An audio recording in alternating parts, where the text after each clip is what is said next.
You need to 움직여, understand the 이것들은 consequences of your 군인이야. actions. 달팽이야? 내 I 놈들 understand 때문에 국군 perfectly 전체가 well. 욕을 먹는 거라고. 지축을 울리는 듯한 고함 소리가 쏟아지는 빗줄기를 뚫고 훈련장의 진흙탕 위에 울려 퍼졌다. 목소리의 주인은 육군 훈련소의 악명 높은 교관, 황태석 하사였다. 그의 떡 벌어진 어깨와 험악한 인상은 비에 젖어 흐릿한 시야 속에서도 훈련병들의 간담을 서늘하게 만들기에 충분했다. 여기는 대한민국 육군의 한 신병 훈련소. 조국을 수호하겠다는 젊은이들이 모여 군인으로 거듭나는 용광로 같은 곳이었다. 하지만 오늘따라 쏟아지는 장대비와 발목까지 차오르는 진흙은 훈련병들의 의지를 시험하다 못해 집어삼키려 들고 있었다. 포복 앞으로 목표 지점까지 3분 남았다. 시간 내에 도착 못하는 놈들은 오늘 저녁 식사 국물도 없을 줄 알아. 황 하사의 외침은 단순한 명령이 아니었다. 그것은 가 20살을 넘긴 청년들의 마지막 남은 자존심과 체력을 쥐어짜는 채찍질과도 같았다. 모두가 이를 악물고 질척이는 진흙 위를 기었다. 팔꿈치와 무릎은 이미 감각이 무뎌진 지 오래였고 차가운 빗물과 흙탕물이 뒤섞여 전투복 안으로 스며들어 천을 무자비하게 빼앗아갔다. 그 아비규환 속에서 윤서연 훈련병은 묵묵히 앞으로 나아가고 있었다. 그녀는 다른 훈련병들 틈에서 전혀 눈에 띄지 않았다. 입대 전 평범한 대학생이었을 법한 앳된 얼굴, 크지도 작지도 않은 평범한 체구, 흙탕물로 범벅이 된 얼굴에서는 그 어떤 특별함도 찾아볼 수 없었다. 그녀는 그저 명령에 따라 움직이는 수많은 훈련병 중 한 명일 뿐이었다. 하지만 자세히 관찰하는 이가 있었다면 그녀의 움직임이 다른 이들과는 미세하게 다르다는 것을 알아차렸을 것이다. 다른 훈련병들이 체력이 고갈되어 허우적거릴 때 서연의 호흡은 놀라울 정도로 안정되어 있었다. 진흙을 헤쳐나가는 그녀의 팔꿈치와 다리는 최소한의 동작으로 최대한의 효율을 내고 있었다. 그것은 절망적인 상황 속에서 본능적으로 터져나오는 생존 기술에 가까웠다. 그녀의 시선은 바로 앞에 진흙 바닥이 아닌 저 멀리 안개 속에 희미하게 보이는 목표 지점에 고정되어 있었다. 그 차갑고 고요한 눈빛은 마치 이 모든 고통과 혼란이 자신과는 상관없다는 듯 한치의 흔들림도 없었다. 바로 그때 황 하사의 날카로운 시선이 한 곳에 꽂혔다. 대열의 거의 맨 뒤쪽에서 한 여성 훈련병이 거의 움직이지 못하고 있었다. 거기 134번 훈련병 김아영, 지금 뭐 하는 거야? 김아영 훈련병은 간신히 고개를 들었다. 이미 눈물과 빗물이 뒤섞여 얼굴은 엉망이었고 가쁜 숨을 몰아쉬는 어깨는 사시나무처럼 떨리고 있었다. 그녀는 다른 남성 훈련병들에 비해 체격이 왜소했고 입소 초부터 유독 힘들어하는 기색이 역력했다. 죄송합니다. 더 이상은 여기가 내년 안방인 줄 알아? 군대가 무슨 캠프인 줄 알고 기어들어왔어. 황 하사는 성큼성큼 김아영 훈련병에게 다가갔다. 그의 군화가 진흙을 밟을 때마다 사방으로 흙탕물이 튀었다. 그는 마치 먹잇감을 발견한 맹수처럼 그녀를 위해서 아래로 훑어보며 비웃음을 흘렸다.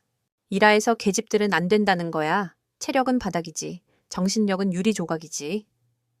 너 같은 것 하나 때문에 우리 소대 전체가 늦어지고 있잖아. 네가 지금 동기들한테 얼마나 큰 피해를 주고 있는지 알고나 있어. 그의 목소리에는 경멸과 혐오가 노골적으로 담겨 있었다. 그것은 단순히 훈련병을 다그치는 교관의 목소리가 아니었다. 여자라는 존재 자체를 부정하는 듯한 폭력적인 언사였다. 주변의 다른 남성 훈련병들은 차마 고개를 들지 못했다. 일부는 동정심을 느꼈지만 황 하사의 섯을 퍼런 기세에 눌려 감히 나설 엄두를 내지 못했다.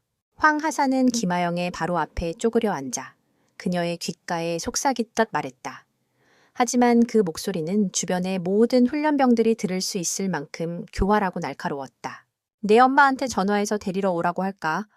아, 요즘은 여군도 대단한 벼슬이라고 떠받들어 주니까 이런 기본적인 훈련도 못 버티는 거겠지. 안 그래? 모욕적인 말에 김아영의 눈에서 기어이 눈물이 터져나왔다. 이 모든 광경을 윤서연은 약 10여 미터 앞에서 조용히 지켜보고 있었다. 그녀는 여전히 포복 자세를 유지한 채 고개만 살짝 돌려 그들을 응시했다. 그녀의 얼굴에는 분노도 동정심도 드러나지 않았다. 오직 얼음장처럼 차갑고 날카로운 분석적인 시선만이 존재할 뿐이었다. 마치 포식자가 사냥감의 급소를 노려보듯 그녀의 눈은 황태석 하사의 목과 어깨, 그리고 그의 움직임 하나하나를 놓치지 않고 좇고 있었다. 폭풍우가 몰아치기 직전의 고요함, 바로 그것이었다. 김하영의 울음은 쏟아지는 빗소리에 묻혀 희미한 흐느낌으로만 남았다. 하지만 황태석 하사는 그것으로 만족하지 못했다. 그는 자신의 권위가, 그리고 남성성이 이 나약한 여성 훈련병 앞에서 완전히 짓밟혔다고 느꼈고, 본보기는 이 정도로 끝나서는 안 된다고 생각했다. 우레어 여기가 어디라고 또 눈물을 질질 짝. 황 하사는 자리에서 일어나 김하영의 멱살을 잡고 억지로 일으켜 세웠다. 비틀거리는 그녀를 그는 바로 옆에 있는 2미터 높이의 수직 장애물 쪽으로 거칠게 밀쳤다. 저 장애물을 다시 넘어 30초 준다. 실식. 그것은 명백히 불가능한 명령이었다. 이미 체력이 완전히 바닥난 김하영은 혼자 서 있기도 힘든 상태였다. 장애물은 비에 젖어 미끄러웠고 그 아래는 깊은 흙탕물 웅덩이가 그녀를 기다리고 있었다. 모든 훈련병들은 저것이 명령이 아니라 고문이라는 것을 알고 있었다. 하지만... 교관님? 김하영이 애원하듯 말했다. 하지만 군대에서 하지만은 없어 까라면 까는 거야. 못하겠으면 여기서 꺼지든가. 황 하사가 포효했다. 김하영은 선택의 여지가 없었다. 그녀는 떨리는 팔다리로 장애물을 향해 다가갔다. 한 번, 두 번 발을 딛고 올라서려 했지만 빗물과 진흙으로 미끄러운 벽은 그녀의 군화가 단단히 자리 잡는 것을 허락하지 않았다. 세 번째 시도에서 그녀는 기어이 중심을 잃고 비명과 함께 뒤로 나자빠졌다. 철퍽. 그녀의 몸은 그대로 진흙탕 웅덩이 속으로 처박혔다. 흙탕물이 사방으로 튀었고 그녀는 한동안 미동도 하지 않았다. 마치 망가진 인형처럼 훈련병들 사이에서 작게 하는 탄식이 터져나왔다. 몇몇은 고개를 돌려 참아 그 광경을 보지 못했다. 이것은 훈련이 아니었다. 명백한 학대였다.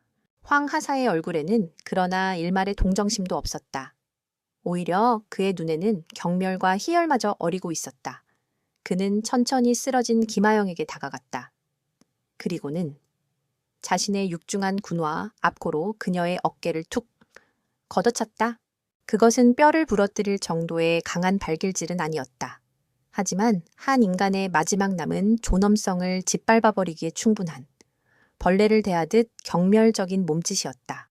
일어나. 여기가 네 침대인 줄 아나? 쇼하지 말고 당장 일어나. 그 순간이었다.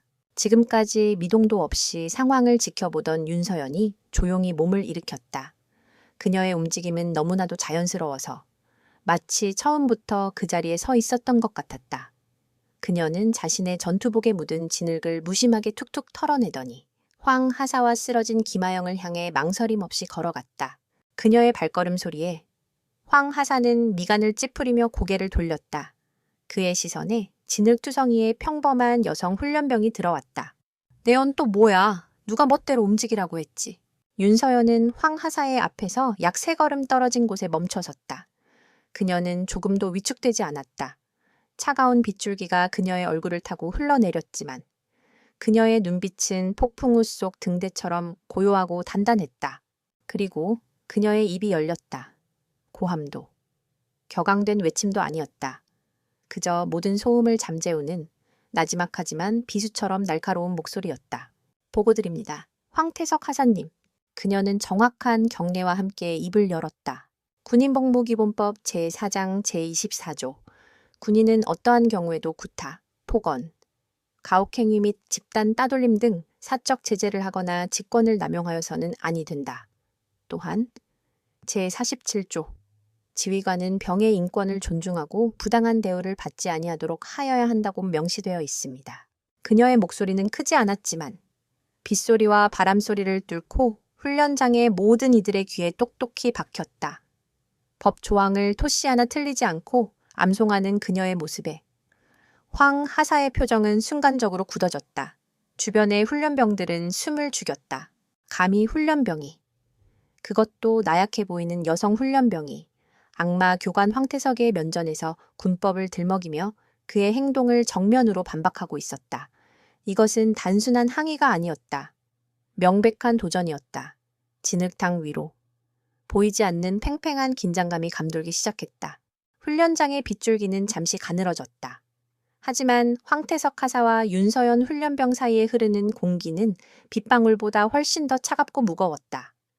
황 하사의 굳어진 얼굴은 마치 폭발 직전의 화상과도 같았다. 그는 몇 초간 윤서연을 뚫어져라 쳐다보았다. 그의 눈에는 당혹감, 불신, 그리고 서서히 차오르는 맹렬한 분노가 뒤섞여 있었다. 이윽고 그의 입에서 어이없다는 듯한 실소가 터져 나왔다. 푸! 하하하하. 그의 웃음소리는 광기 어리고 부자연스러웠다. 그는 허리를 숙여가며 마치 세상에서 가장 재미있는 코미디를 본 사람처럼 과장되게 웃어젖혔다. 주변의 훈련병들은 그 웃음소리에 오히려 더 큰 공포를 느꼈다. 저것은 즐거움의 표현이 아니라 폭풍의 전조임을 모두가 알고 있었다. 한참을 웃던 황 하사는 눈가에 맺힌 눈물을 닦는 신용을 하며 윤서연에게 다가섰다. 그는 이제 그녀의 바로 코앞까지 다가와 그녀를 머리부터 발끝까지 훑어보았다. 그의 눈빛은 더러운 것을 보는 듯한 경멸로 가득 차 있었다. 야, 펜치 7번, 윤서연이라고 했나? 그의 목소리는 웃음기 대신 차가운 칼날 같은 저기를 품고 있었다. 네가 지금 뭘 한 건지는 알고 짓거리는 거냐? 감히 훈련병 나부랭이가 교관한테 법 조항을 읊어대. 그는 한 걸음 더 다가섰다. 두 사람 사이의 거리는 이제 한 뼘도 채 되지 않았다. 황 하사의 거친 숨결이 윤서연의 얼굴에 느껴질 정도였다. 어디서 책상에 앉아 글줄이나 읽던 년이 군대에 기어들어와서 신성한 훈련을 망치고 있어. 여기가 내년 같은 것들이 법전 놀이하는 동아리인 줄 알아. 여자들은 이래서 문제야. 머리에 든 건 쓸데없는 지식뿐이고 몸으로 부딪힐 생각은 눈꼽만큼도 없지. 그냥 집에 가서 얌전히 밥이나 짓고 빨래나 할 것이지. 왜 사서 고생이야. 그의 말은 점점 더 원색적인 비난으로 변해갔다. 그는 윤서연이 움츠러들거나 눈물을 보이거나 최소한 두려워하는 기색이라도 보여주길 바랐다. 그것이 그의 뒤틀린 자존심을 만족시킬 유일한 방법이었다. 하지만 윤서연은 미동도 하지 않았다. 그녀의 척추는 꼿꼿하게 서 있었고 시선은 황 하사의 눈을 똑바로 마주하고 있었다. 그 눈에는 두려움 대신 차가운 경고의 빛이 희미하게 서려 있었다. 마치 맹수 앞에서 등을 보이지 않으려는 초식동물의 본능적인 방어 기제와도 같았다. 그녀의 그런 태도는 황 하사의 분노에 기름을 부었다. 그는 자신의 권위가 땅에 떨어졌다고 느꼈다. 그는 더 이상 이성을 유지할 수 없었다. 네, 그 잘난 눈깔. 내가 오늘 뽑아버리기 전에 핫! 그는 오른손 검지를 들어 윤서연의 가슴팍을 세게 쿡 찔렀다. 내까짓 게 뭘 안다고? 나를 가르치려 들어. 그의 손가락 끝에 실린 힘은 상당했지만 윤서연은 그저 어깨만 살짝 움찔했을 뿐 자세는 조금도 흐트러지지 않았다. 이것이 결정타였다. 자신의 물리적인 위협이 먹히지 않자 황 하사는 마지막 남은 이성의 끈을 놓아버렸다. 그는 오른손을 들어 그녀의 어깨를 강하게 밀쳤다. 진흙탕 바닥에 나뒹굴게 만들어 그녀의 자존심을 완전히 박살내버릴 생각이었다. 꺼기거져 육중한 힘이 실린 손바닥이 그녀의 어깨를 덮쳤다. 하지만 예상했던 비명이나 균형을 잃고 쓰러지는 모습은 보이지 않았다. 대신 황 하사는 자신의 손바닥에 느껴지는 이상한 감각에 눈을 크게 떴다. 그것은 사람의 어깨가 아니라 마치 땅속 깊이 뿌리내린 거대한 바위를 밀어내는 듯한 단단하고 묵직한 느낌이었다. 윤서연은 그의 힘을 그대로 받아내면서도 두 발은 마치 땅에 못 박힌 듯 조금도 움직이지 않았다. 그녀는 밀쳐진 어깨를 가볍게 털어내며 처음으로 입을 열었다. 이전의 냉정함과는 다른 그보다 훨씬 더 깊고 서늘한 목소리였다. 교관의 신체 접촉은 명백한 규정 위반입니다. 그녀의 말은 경고였다. 그리고 황태석 하사의 광기를 폭발시킨 마지막 스위치였다. 요하, 아주 좋아. 황태석 하사는 분노로 이가 갈리는 소리를 내며 중얼거렸다. 그의 눈은 광기로 붉게 충혈되어 있었다. 신체적 위협, 언어적 모욕. 그 어떤 것도 저 강철 같은 여자 훈련병에게는 통하지 않았다. 그렇다면 방법은 하나뿐이었다. 압도적인 힘으로. 공식적인 훈련이라는 명목해 그녀를 완전히 짓밟아버리는 것. 117번 훈련병. 황 하사가 이빨 사이로 목소리를 쥐어짰다. 네가 그렇게 군법을 잘 알고 자세가 훌륭하니 내가 특별히 1대1 근접 전투술 CQC 교육을 시켜주겠다. 교관에게 대드는 훈련병의 말로가 어떤 것인지 내 몸에 똑똑히 새겨주지. 그의 말에 훈련병들 사이에서 불안한 술렁임이 일었다. 근접 전투술 훈련은 과정에 포함되어 있지만 교관과 훈련병의 1대1 대련, 그것도 이렇게 험악한 분위기 속에서는 있을 수 없는 일이었다. 이것은 교육이 아니라 사실상의 폭력이었다. 전투 헬멧과 장비 벗어 걸리적거릴 테니 황 하사는 자신의 헬멧을 벗어 던지고 상체를 풀며 윤서연에게 턱짓했다. 그의 얼굴에는 잔인한 미소가 걸려 있었다. 그는 육군 부사관 학교에서 격투술 최우수 성적을 받은 실력자였다. 자신보다 체격이 작은 여자 훈련병 하나를 제압하는 것은 식은 죽 먹기라고 생각했다. 그러나 윤서연은 조금도 망설이지 않았다. 그녀는 묵묵히 헬멧을 벗어 옆에 내려놓았다. 비에 젖은 긴 머리카락이 드러났지만 그녀의 눈빛은 오히려 더욱 날카롭게 빛났다. 그녀는 황하사의 명령대로 한 것이 아니었다. 그녀 스스로가 싸움을 준비하고 있었다. 그녀가 자세를 잡는 순간 훈련장의 공기가 변했다. 그것은 훈련소에서 가르치는 어설픈 자세가 아니었다. 두 발은 어깨 너비보다 조금 더 넓게 벌려 땅에 단단히 고정되었고 무릎은 미세하게 구부려 무게 중심을 극단적으로 낮추었다. 두 팔은 자연스럽게 안면과 몸통을 방어하는 자세를 취했지만 조금의 불필요한 긴장도 없이 유연해 보였다. 그것은 수만 번의 반복 훈련을 통해 몸에 각인된 오직 실전만을 위한 자세였다. 훈련장의 몇몇 간부들은 저 자세가 특수부대에서나 볼 수 있는 교범에 가까운 자세임을 어렴풋이 눈치채고 숨을 삼켰다. 견방진년, 황 하사는 그녀의 완벽한 자세에 오히려 더욱 모욕감을 느꼈다. 그는 더 이상 지체하지 않고 야수처럼 달려들었다. 그의 목표는 단순했다. 강력한 오른팔로 주먹을 휘둘러 그녀의 가드를 부수고 동시에 몸으로 밀어붙여 넘어뜨리는 것이었다. 힘과 체중에서 압도적인 우위를 점한 그에게는 가장 확실한 방법이었다. 황 하사의 육중한 몸이 빗물을 가르며 돌진했다. 그의 주먹이 윤서연의 얼굴을 향해 날아들었다. 하지만 그의 주먹은 허공을 갈랐다. 윤서연은 그 거대한 몸이 다가오는 순간 마치 연기처럼 옆으로 반보 비켜졌다. 그녀의 움직임은 너무나도 간결하고 빨라서 마치 그 자리에 환영이 서 있었던 것처럼 보일 정도였다. 황 하사는 목표가 사라지자 순간적으로 중심이 앞으로 쏠렸다. 바로 그 찰나의 순간을 윤서연은 놓치지 않았다.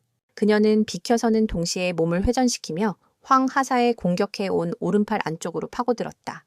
그녀의 왼손은 그의 팔꿈치 관절을 정확히 짚었고 오른손은 그의 손목을 낚아챘다.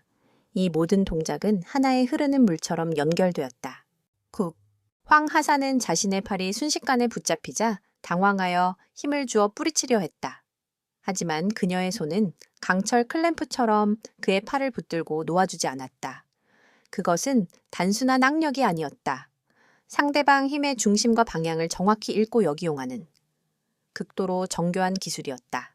다음 순간 윤서연은 자신의 체중을 실어 몸을 낮추며 그의 팔을 비틀었다. 황 하사의 입에서 고통스러운 비명이 터져 나왔다. 팔꿈치 관절이 부러지기 직전의 고통이 온몸의 신경을 타고 흘렀다. 그의 거대한 상체가 고통을 이기지 못하고 앞으로 고꾸라졌다. 윤서연은 여기서 멈추지 않았다. 그녀는 그의 팔을 제압한 채 자신의 다리를 그의 다리 사이에 집어넣어 중심을 완전히 무너뜨렸다. 유도의 밧다리 후리기, 오수토가리, 와 합기도의 관절기가 완벽하게 결합된 형태였다.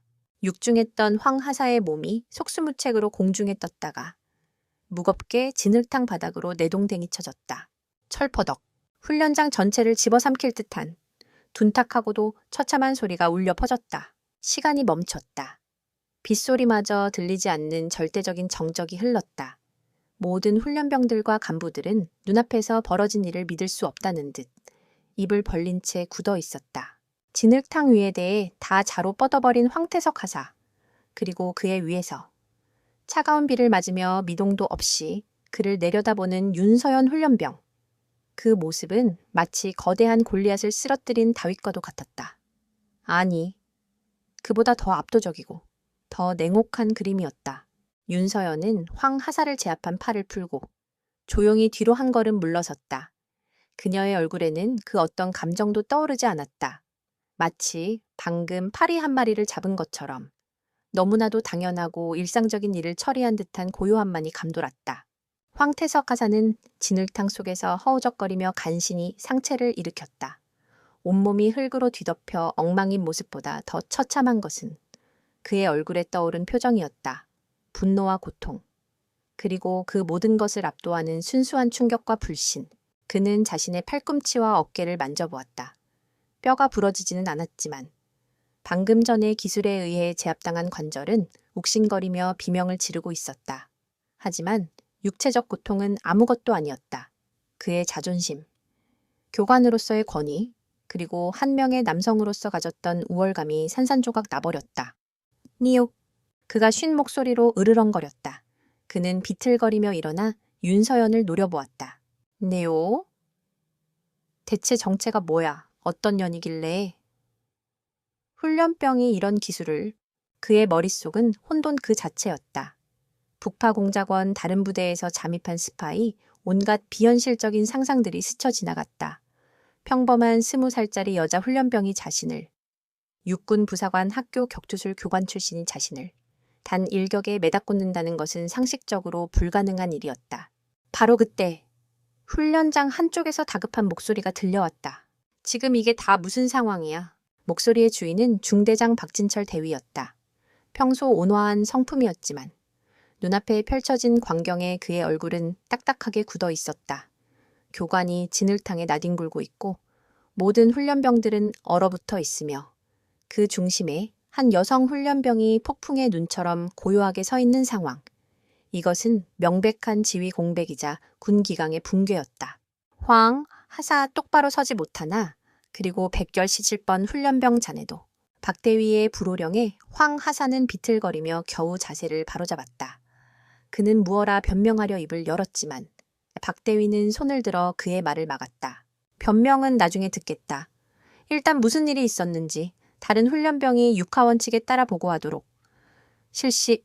박대위의 시선이 주변 훈련병들을 훑었다. 모두가 황 하사의 눈치를 보며 입을 다물고 있을 때 한쪽에서 용기를 낸 훈련병이 더듬거리며 입을 열었다. 보고 드립니다. 황태석 하사님께서 김하영 훈련병에게 가혹행위를 하셨고 이에 윤서연 훈련병이 규정을 들어 이의를 제기하자 황 하사님께서 훈련병의 보고는 두서가 없었지만 박대위는 상황의 대략적인 윤곽을 파악할 수 있었다. 그의 시선은 다시 윤서연에게로 향했다. 그는 황 하사의 평소 행실을 익히 들어 알고 있었지만 그렇다고 훈련병이 교관을 폭행하는 것은 전혀 다른 차원의 문제였다. 하지만 그녀의 기술은 보통 훈련병의 수준이 아니었다. 117번 훈련병. 박대위가 낮고 엄한 목소리로 말했다. 자네 이름과 군번 다시 한번 보고하도록. 127번 훈련병 윤서연. 그녀는 흔들림 없는 목소리로 자신의 이름과 군번을 보고했다. 그 태연함에 박대위는 오히려 더 큰 의구심을 느꼈다. 그는 옆에 있던 부중대장에게 무언가 지시했고 부중대장은 재빨리 중대본부로 달려갔다 돌아와 방수 처리된 태블릿 PC를 건넸다. 박대위는 쏟아지는 빛 속에서 태블릿을 조작해 신병 관리 데이터베이스에 접속했다. 그는 윤서연의 이름을 검색했다. 기본적인 신상 정보, 학력, 특기 사항들이 화면에 떠올랐다. 거기까지는 별다른 특이점이 없었다. 평범한 대학생이 입대한 지극히 일반적인 프로필이었다. 뭐지? 내가 잘못 본 건가? 박대위가 고개를 갸웃거리며 화면을 아래로 스크롤하던 순간 그의 손가락이 멈췄다. 그의 눈이 화면의 한 부분에 고정되었다. 가족관계 및 비상연락망 항목이었다. 그의 눈동자가 지진이라도 난 듯 격하게 흔들리기 시작했다. 그는 믿을 수 없다는 듯 눈을 비비고 화면을 다시 들여다보았다. 그리고는 태블릿 화면과 비를 맞으며 조용히 서 있는 윤서연의 얼굴을 번갈아 쳐다보았다. 그의 입술이 경련하듯 떨렸다. 황하사는 중대장이 갑자기 말이 없어지자 의아한 표정을 지었다. 중대장님 전연이 뜻. 조용히 해 황하사. 박대위는 거의 속삭이듯 말했다. 그리고는 마치 아주 무거운 것을 들어 올리려는 사람처럼 힘겹게 입을 열었다. 그의 목소리는 물에 잠긴 듯 떨리고 있었다. 177번 훈련병 윤서연 보호자. 그는 침을 꿀꺽 삼켰다. 보호자 윤진표, 계급, 해군 중장, 현 보직, 해군 특수전전단 UDT CL 전단장. 그 말이 내뱉어진 순간 훈련장의 시간은 완전히 얼어붙었다. 윤진표라는 이름, 해군 중장이라는 계급, 그리고 특수전전단 전단장이라는 직책이 하나의 문장으로 조합되는 순간 그것은 단순한 정보가 아니었다. 그것은 대한민국 국군 내에서 살아있는 전설로 통하는 한 인물을 가리키고 있었다. 황태석 하사의 얼굴에서 핏기가 사라졌다. 그의 동공은 풀려 있었고 입은 멍하니 벌어졌다. 분노와 광기는 온데간데 없고 그 자리에는 오직 원초적인 현실을 부정하고 싶은 공포만이 남아 있었다. 그는 방금 전설의 딸을 그것도 최악의 방식으로 건드리고 말았던 것이다. 해군 특수전전단장. 대한민국 군대에서 그 이름이 갖는 무게는 단순한 직책 그 이상이었다. 전장을 수십 번 넘나들며 살아있는 전설이 된 인물. 그의 이름이 훈련소 중대장의 입에서 흘러나오는 순간 황태석 하사는 자신의 군 생활이 아니 어쩌면 인생 전체가 끝났음을 직감했다. 두려움이 온몸을 휘감았다. 식은땀이 비처럼 흘러내렸다. 하지만 인간은 극한의 공포에 몰리면 때로는 가장 비이성적인 선택을 하기도 한다. 황 하사의 머릿속에서 공포는 순식간에 걷잡을 수 없는 분노와 편집증적인 피해의식으로 변질되었다. 당했다. 그의 이성이 비명을 질렀다. 저 계집애는 처음부터 모든 것을 알고 있었다. 자신의 정체를 숨긴 채 교관인 자신을 함정에 빠뜨리기 위해 일부러 도발한 것이다.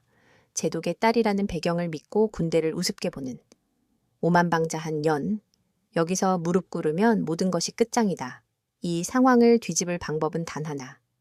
저 년을 교관을 폭행한 하극상 범죄자로 만드는 것뿐이었다.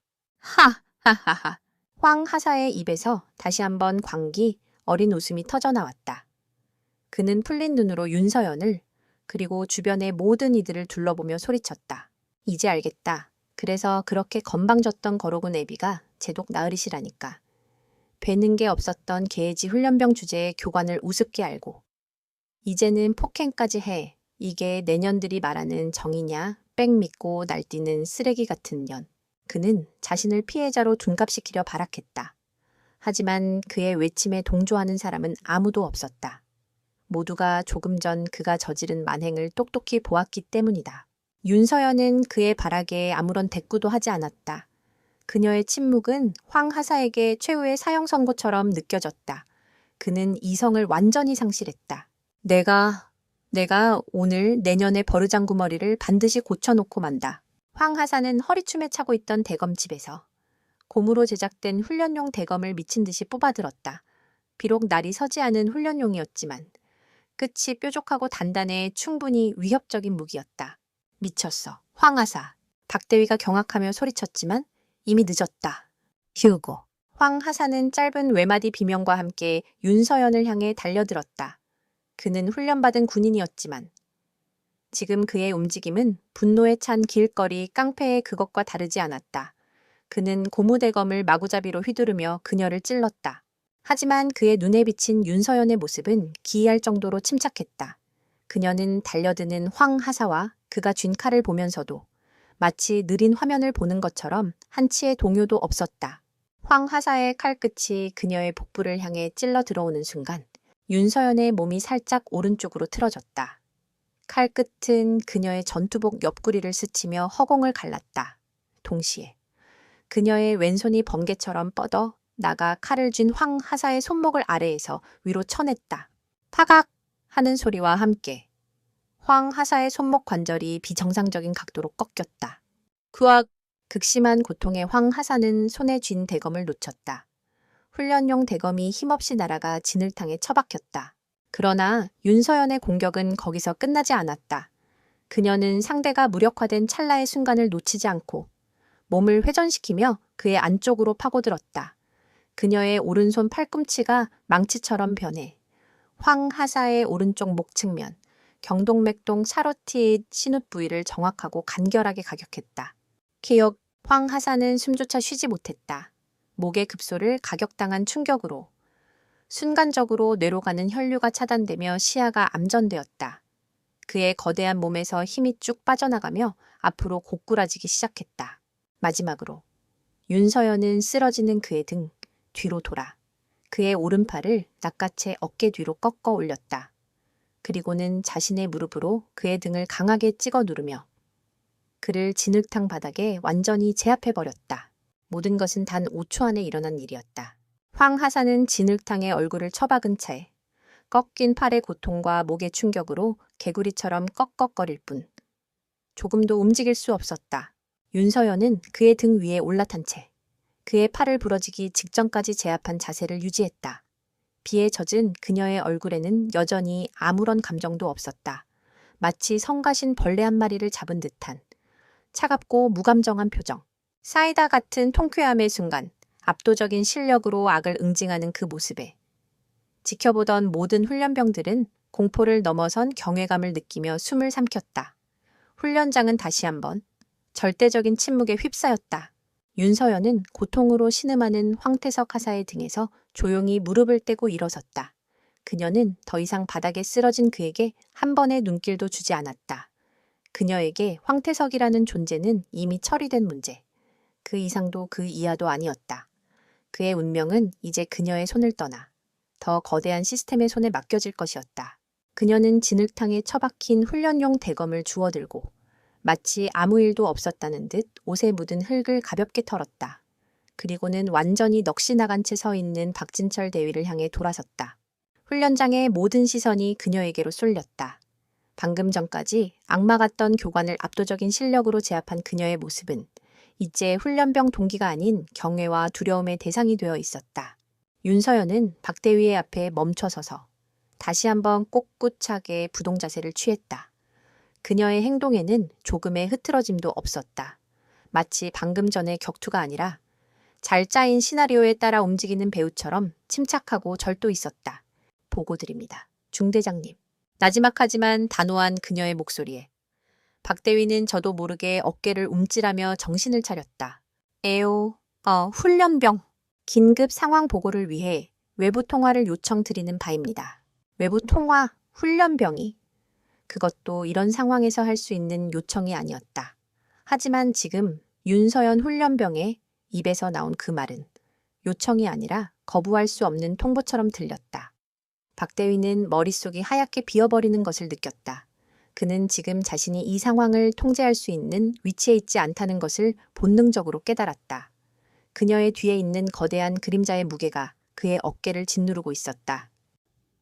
알겠다. 나를 따르도록.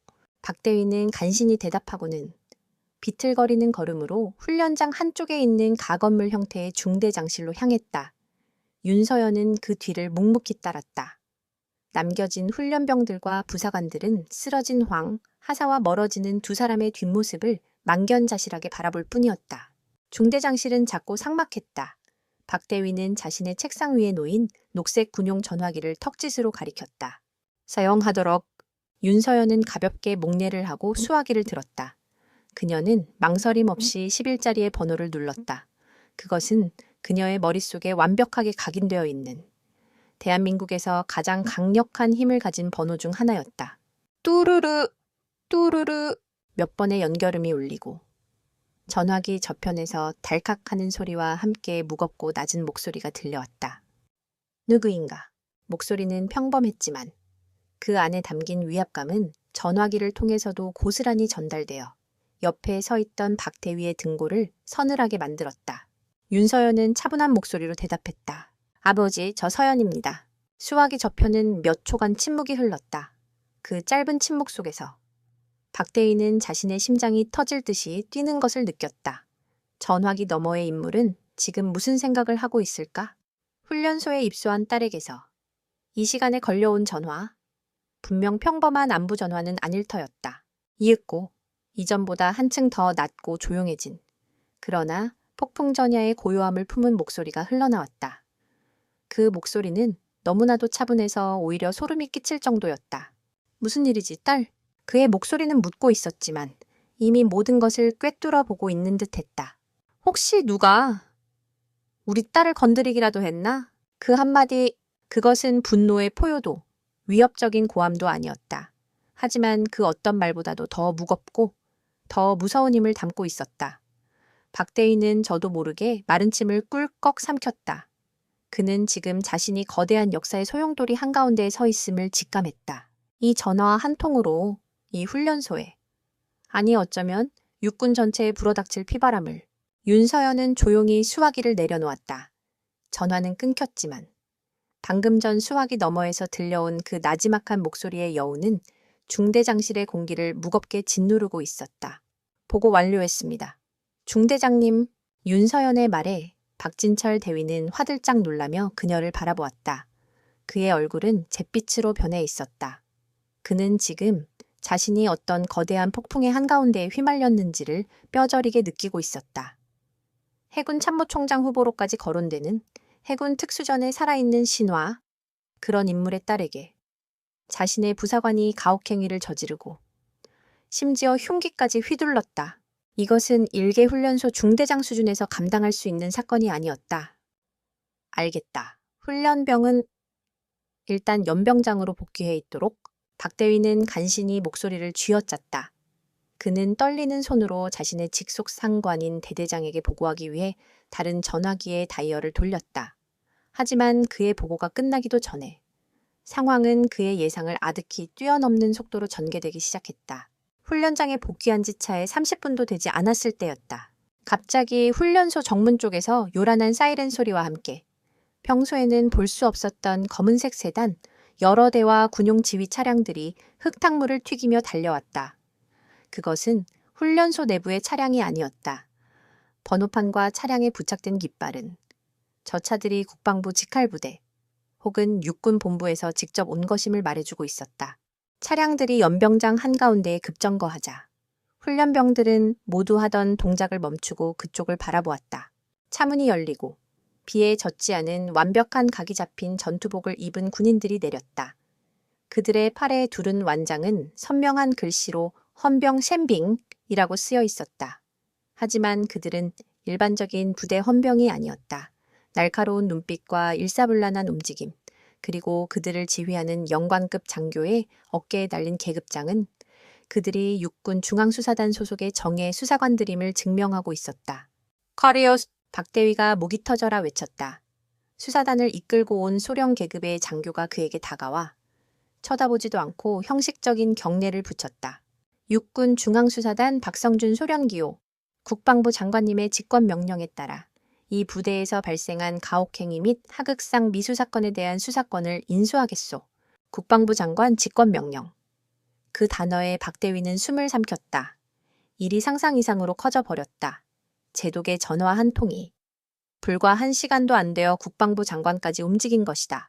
박소령은 더 이상 박대위에게는 관심도 없다는 듯 곧바로 쓰러져 있던 황태석 하세계로 향했다.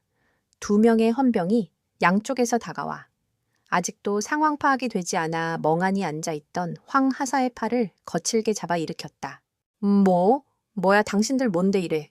황 하사가 뒤늦게 반항하려 했지만 헌병들은 아랑곳하지 않았다.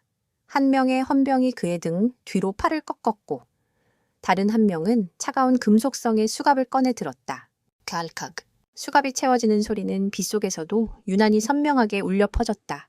황태석 하사, 당신을 군인 복무기본법 위반, 직권남용, 특수폭행미수 혐의로 긴급 체포한다. 당신은 묵비권을 행사할 수 있으며 변호사를 선임할 권리가 있다. 황 하사의 얼굴이 절망으로 일그러졌다. 그는 믿을 수 없다는 듯 소리쳤다. 거짓말! 내가 뭘 잘못했는데 전현이 먼저 날 공격했단 말이다. 이건 함정이야. 하지만 그의 발악은 공허한 외침일 뿐이었다.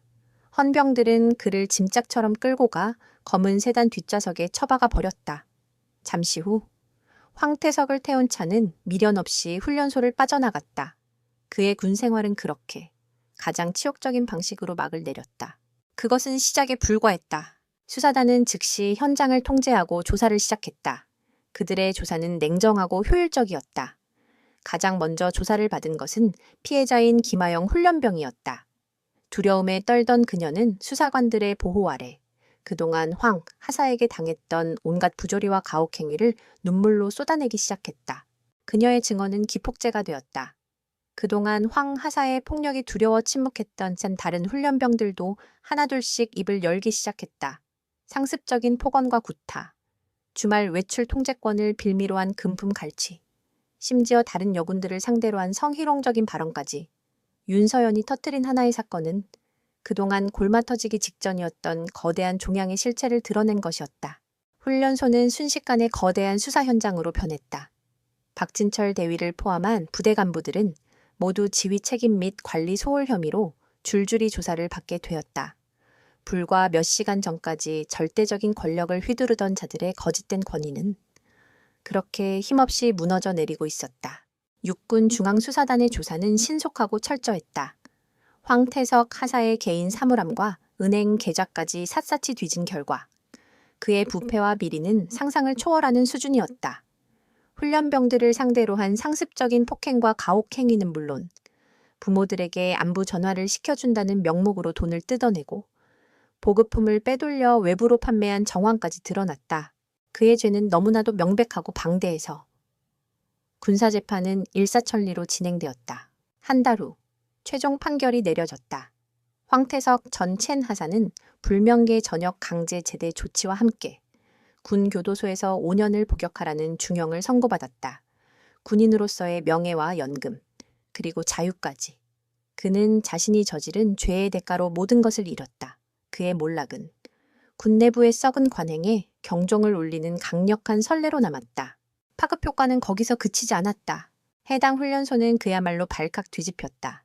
중대장 박진철 대위는 지휘 책임을 물어 보직 해임된 후 한직으로 좌천되었고 그 위에 대대장과 연대장까지 모두 징계위원회의 심판을 받아야 했다.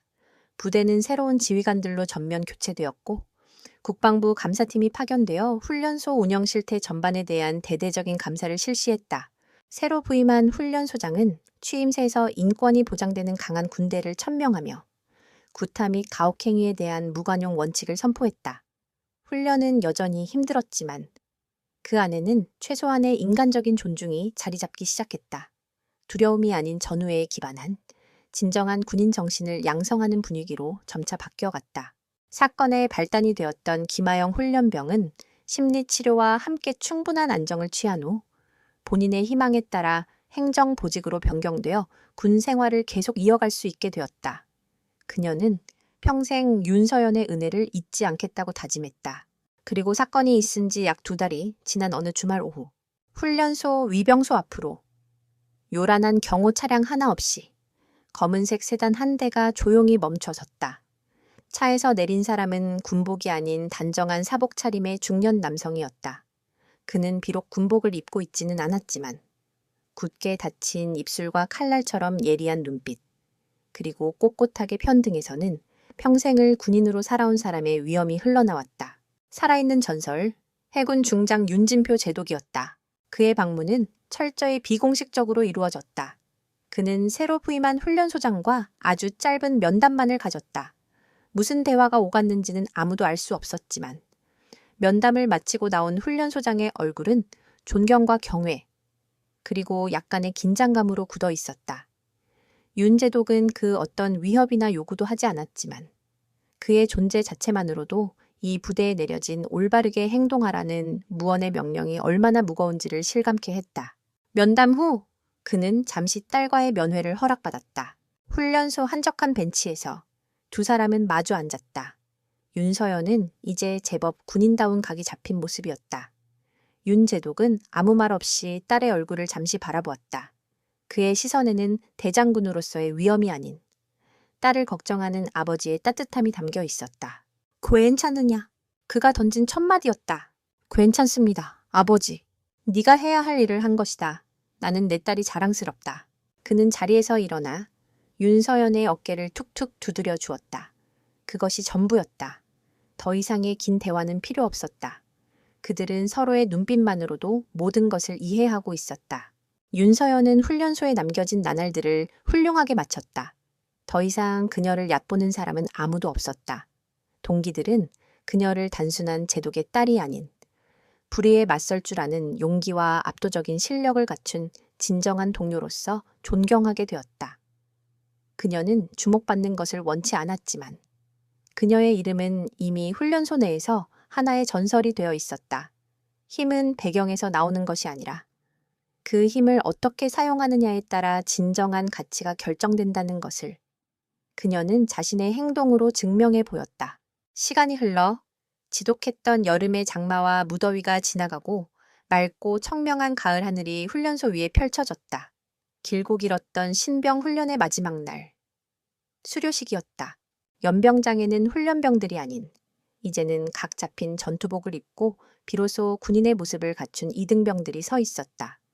그들의 얼굴에는 훈련 기간 동안의 고생과 앞으로의 군 생활에 대한 기대, 그리고 늠름한 자부심이 서려 있었다.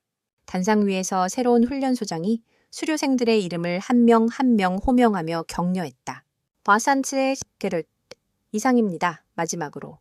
이번 기수 전체 훈련병 중에서 가장 뛰어난 성과를 보여준 최우수 훈련병에게 표창을 수여하겠습니다. 훈련소장의 말에 모두의 시선이 한 곳으로 쏠렸다. 웅성거림은 없었다. 모두가 그 이름이 누구일지 이미 알고 있었기 때문이다. 최우수 훈련병 117번 윤서연 이등병. 우레와 같은 박수가 터져 나왔다. 그 박수에는 시기나 질투가 아닌 진심 어린 존경이 담겨 있었다. 윤서연은 절도 있는 동작으로 단상 위로 올라갔다. 사격, 정신교육, 각계 전투, 체력, 그리고 동기평가까지. 그녀는 모든 분야에서 압도적인 성적으로 1등을 차지했다. 그녀의 성과는 그 누구도 이의를 제기할 수 없는 순수한 그녀 자신의 노력과 실력의 결과였다. 그녀가 제독의 딸이라는 사실은 이제 단지 부차적인 정보일 뿐 그녀를 정의하는 꼬리표가 아니었다. 훈련소장은 자랑스러운 미소와 함께 그녀에게 표창장을 수여했다. 축하한다. 윤 이등병. 자네는 우리 군의 자랑이다. 감사합니다. 윤서연은 짧고 힘찬 목소리로 대답했다. 수료식이 끝나고 이제는 어엿한 이등병이 된 동기들과 마지막 인사를 나누었다. 그들은 더 이상 그녀를 두려워하지 않았다. 오히려 서로 어깨를 두드리며 앞으로의 군 생활을 응원하는 진정한 전우가 되어 있었다. 모든 행사가 끝나고 부모님과 함께 부대를 나서던 길. 윤서연은 잠시 걸음을 멈추고 자신이 몇 달간 땀과 눈물을 흘렸던 훈련소를 돌아보았다. 모든 것을 바꿔놓았던 그 비 오던 날의 진흙탕 연병장은 이제 맑은 가을 햇살 아래 평화롭게 빛나고 있었다. 그날의 사건은 그녀에게 지울 수 없는 기억으로 남았지만 그것은 더 이상 악몽이 아니었다. 그것은 불의에 맞서 싸웠던 용기의 증표이자 진정한 힘이란 무엇인가를 깨닫게 해준 값진 경험이었다. 그녀는 이제 더 이상 움츠러든 훈련병이 아니었다. 대한민국을 지키는 당당한 군인, 윤서연 이등병이었다. 그녀는 자신의 뒤에 있는 아버지의 그림자가 아닌 스스로의 빛으로 앞날을 밝혀나갈 것이다. 그녀의 눈은 평온하지만 그 무엇보다도 강인한 의지로 가득 차 있었다.